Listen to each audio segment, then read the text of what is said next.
दोस्तों, आपका मार्गदर्शन पे बहुत बहुत स्वागत है। तो दोस्तों, आज मैं बात करूंगी आपसे कि जो गुरुवार की पूजा होती है, उस पूजा के दौरान, व्रत के दौरान ऐसी कौन कौन सी सावधानियां रखना है आपको, यानी बहुत छोटी छोटी सी बातें जिन्हें अगर ध्यान न रखा जाए तो हमारी पूजा का पूरा फल हमें नहीं मिल पाता है।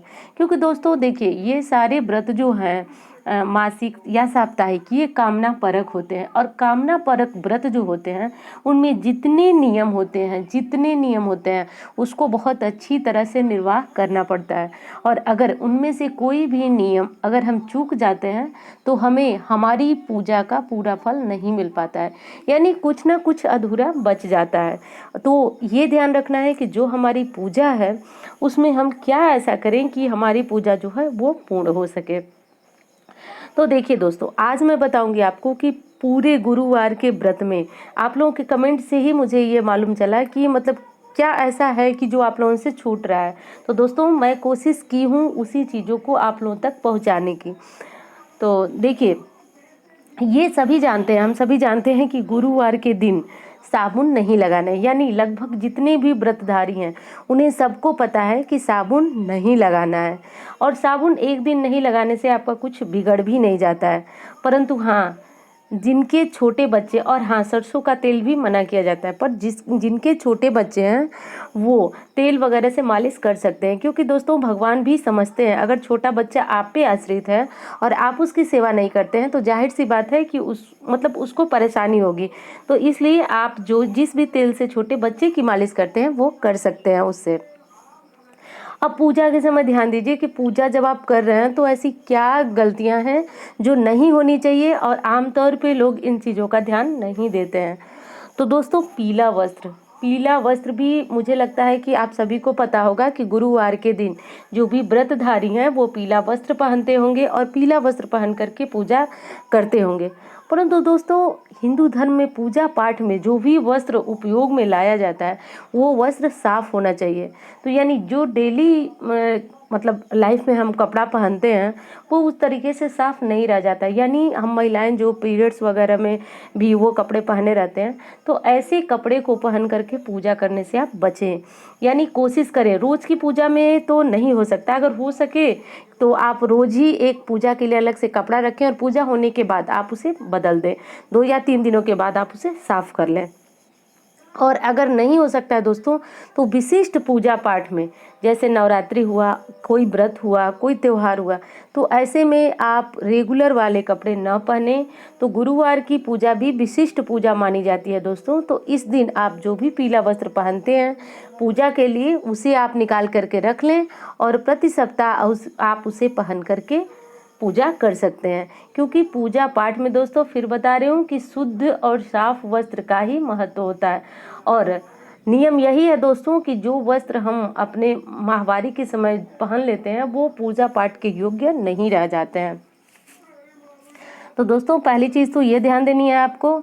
अब अगली चीज़ है कि पूजा जब भी आप करें गुरुवार का, तो आसन आपको जरूर लगाना है। यानी बिना आसन लगाए या किसी और चीज़ का आसन लगाए आपको नहीं बैठना है। देखिए, सबसे पवित्र और शुद्ध माना जाता है कुश का आसन। तो अगर कुश का आसन है आपके पास तो अच्छी बात है, आप उस पर रखिए और बैठिए, पूजा कीजिए। परंतु अगर कुश का आसन नहीं है तो कोई ऊनी पीला आसन बिछाएं तो वो भी अच्छा है। तो आसन आपको पीला रखना है गुरुवार के व्रत में, और पीला आसन बिछा करके ही आपको पूजा करना है। और पूजा करने के बाद आप चाहें तो उस आसन को फिर और पूजा में भी आप इस्तेमाल कर सकते हैं दोस्तों। क्योंकि लाल और पीला दो ऐसे शुभ कलर हैं जो आपकी हर पूजा पाठ में चल जाते हैं, कहीं किसी तरह का दोष उत्पन्न नहीं करते हैं। अब अगली चीज़ ध्यान देने वाली ये है दोस्तों कि जब हम पूजा करते हैं तो उस समय हमारे माथे पे तिलक होना चाहिए। चाहे वो औरत हो या पुरुष हो, माथे पे तिलक लगाए बिना हमारी पूजा पूर्ण नहीं मानी जाती है। तो जब भी आप पूजा करें तो इस बात का ध्यान रखें कि आप पूजा करने बैठें तो तिलक लगा करके ही बैठें, चाहे वो प्रतिदिन की पूजा हो या विशिष्ट पूजा हो। तो इस पूजा में व्रतधारी अगर केसर का तिलक लगाते हैं तो ये आपके लिए काफ़ी उत्तम होगा। तो आप बाजार से शुद्ध केसर लाइए और उसमें थोड़ा सा हल्दी मिला दीजिए दोस्तों, और मिला करके जब आप नहाने जा रहे हैं उसी समय किसी कटोरी वगैरह में भिगो करके रख दीजिए। और जब आप नहा करके आते हैं तो उसके बाद आप वस्त्र पहनने के बाद वो टीका भी लगा लीजिए। ये टीका जो है आपके बृहस्पति ग्रह को भी मजबूत करता है, और जब इस टीका को लगा करके आप अपनी पूजा करते हैं तो आपका ग्रह भी बली होता है, भगवान विष्णु भी प्रसन्न होते हैं और गुरुदेव बृहस्पति भी प्रसन्न होते हैं। तो दोस्तों, जब आप पूरे दिन व्रत रहते हैं और इतने सारे नियम का पालन करते हैं तो ये चीज़ें भी आपको ध्यान रखनी है, क्योंकि ये भी आपकी पूजा को पूर्ण कराएंगी। और ऐसा होगा कि आपका व्रत जो है वो इस तिलक को लगाने की वजह से दोस्तों सोने पे सुहागा की तरह फलीभूत होने लगेगा। यानी बृहस्पति ग्रह को केसर और पीली वस्तुएं बहुत ज़्यादा पसंद है, तो इस दिन आप ज़्यादा से ज़्यादा इन चीज़ों का प्रयोग करें। अब आपको खाने में केला इस दिन नहीं खाना है, क्योंकि दोस्तों हम इस दिन केला की ही पूजा करते हैं, तो केले का सेवन आपको नहीं करना है। लेकिन पीले फलों को आपको ज़रूर खाना है, पीले फल खाना है, और खट्टी चीज़ों से आपको बच के रहना है, मतलब दूर रहना है। खट्टे फल आपको इस दिन नहीं खाना है।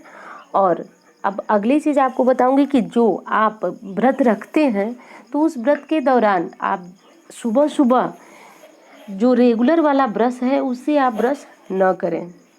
आप किस चीज़ का प्रयोग करें दोस्तों, तो आप दातून मंगवा लें, पहले से ही नीम की दातून मंगवा करके रख लें, क्योंकि दोस्तों रोज़ वाला जो ब्रश है हमारा वो शुद्ध नहीं होता है। यानी हमारे धर्म में तो ये भी कहा जाता है कि प्लास्टिक ही शुद्ध नहीं होता है जिसको हम रेगुलर अपनी पूजा में ब्रश करें, पूजा के दिन यानी व्रत के दिन ब्रश करें।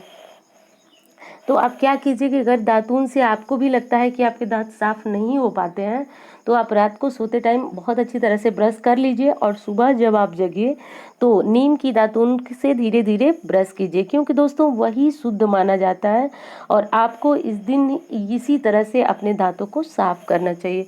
तो चाहे नवरात्रि की पूजा हो या कोई और व्रत हो, तो अगर आप ट्राई करेंगे तो आपका दांत जो है इससे साफ हो जाएगा और आपका व्रत जो पूर्ण होगा।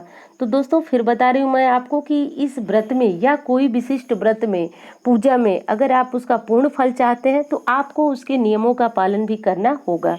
तो इन बातों को ध्यान दीजिए और आप रेगुलर वाले ब्रश से दांत साफ करके ब्रश न रहिए, बल्कि दातून का प्रयोग कीजिए।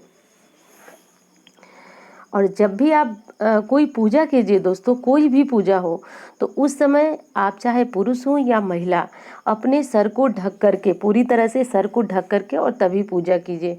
यानी हमारे शास्त्र में ऐसा बताया गया दोस्तों कि हमारे सर के बाल खुले रहने पे पूजा करते हैं हम, तो वो भगवान तक नहीं पहुंचती है। तो इस बात का ध्यान रखिए आप कि आप अच्छी तरह से पीले दुपट्टे, साड़ी जो भी आप पहनती हैं उससे अच्छी तरह से अपने बालों को ढक लीजिए और तब आप अपनी पूजा कीजिए। तो इस तरह से करके दोस्तों आपकी पूजा पूर्ण होती है। और हाँ, जब आप पूजा करते हैं तो उस पूजा में दीपक जरूर जलाते होंगे। यानी गुरुदेव बृहस्पति की जब आप पूजा करते हैं, चाहे वो केले के पेड़ के पास करें, चाहे घर में फोटो और मूर्ति के सामने करें, परंतु उसमें दिया जरूर जलाना चाहिए। अब दिया जलाते समय कुछ लोग क्या गलतियां करते हैं दोस्तों कि उसमें सरसों के तेल का प्रयोग करते हैं। तो दिया में कदापि सरसों का तेल प्रयोग में नहीं होना चाहिए दोस्तों। उसमें आप घी का दीपक जलाएं तो उत्तम होगा, और अगर घी आपको गाय का घी होना चाहिए, और अगर ये नहीं उपलब्ध हो पाता है दोस्तों तो आप तिल के तेल का दीपक भी बेझिझक जला सकते हैं। उससे आपको कोई हानि नहीं होगी और आपकी पूजा पूर्ण भी होगी, परंतु सरसों के तेल का प्रयोग आप पूजा में करने से बचिए। सरसों का तेल जो है सिर्फ शनिदेव को ही चढ़ाया जाता है और पीपल वृक्ष के नीचे ही सरसों के तेल का दीपक लगता है। बाकी चीज़ों में, बाकी पूजा में बाकी देवता को दोस्तों सरसों का तेल न चढ़ाए तो अच्छा होगा। और अगली बात यह है दोस्तों कि जो भी आज के दिन आप रख रहे हैं भगवान को प्रसाद, तो आप चाहे कितनी भी जल्दी में हो दोस्तों, इस पूजा में तो ये अच्छा है आपको कि कोई विशेष भोग आपको घर में बना करके तैयार नहीं करना पड़ता है। आपको चने की दाल मुनक्का और गुड़, यही चीज़ें रखनी पड़ती है। तो आप हमेशा जब भी आप गुरुवार की का मतलब कथा पढ़ रहे हो, पूजा कर रहे हो, तो आप यही भोग भगवान के लिए रखें, क्योंकि यही भोग जो है गुरुदेव को काफ़ी मतलब प्रसन्न करता है। तो ये भोग आपको अवश्य रखना है। तो दोस्तों, उम्मीद करती हूँ वीडियो आपको अच्छी लगी होगी। मिलती हूँ इसी तरह की वीडियो के साथ। धन्यवाद।